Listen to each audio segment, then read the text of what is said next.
முதலீடுகளை விட குடும்ப அரசியலுக்கே முன்னுரிமை கொடுத்ததாக ஸ்டாலின் மீது குவியும் குற்றச்சாட்டு.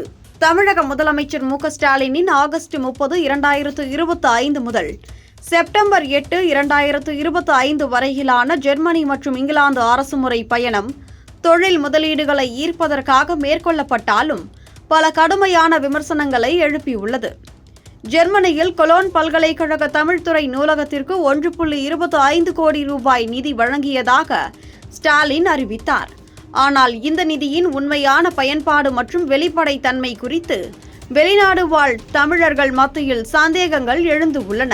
3201 கோடி ரூபாய் முதலீடு மற்றும் 6250 வேலை வாய்ப்புகளை ஈர்த்ததாக கூறப்பட்டாலும் மொத்தமாக 15516 கோடி ரூபாய் முதலீடு மற்றும் 17613 வேலை வாய்ப்புகள் பெறப்பட்டதாக அறிவிக்கப்பட்டது. ஆனால் இந்த ஒப்பந்தங்களின் நடைமுறை செயல்பாடு மற்றும் உண்மையான பலன்கள் குறித்து தெளிவான தகவல்கள் இல்லை. எதிர்க்கட்சித் தலைவர் எடப்பாடி கே. பழனிசாமி இந்த பயணத்தை குடும்ப முதலீடு என்று கேலி செய்து, ஸ்டாலின் 40 மாதங்களில் 4 வெளிநாட்டு பயணங்களில் 36 ஒப்பந்தங்கள் மட்டுமே பெற்றதாகவும், தனது 2019 பயணத்தில் 41 ஒப்பந்தங்கள் பெற்றதாகவும் விமர்சித்தார்.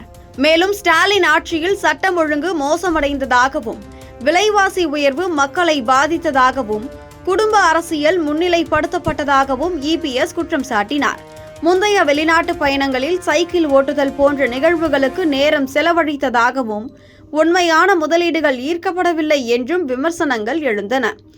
இந்த பயணம் முதலீடுகளை அறிவித்திருந்தாலும் அவற்றின் நடைமுறை வெற்றி மற்றும் தமிழக மக்களுக்கு நேரடி பயன் குறித்து எழும் கேள்விகள் ஸ்டாலினின் ஆட்சியின் நம்பகத்தன்மையை சவாலுக்கு உட்படுத்துகின்றன.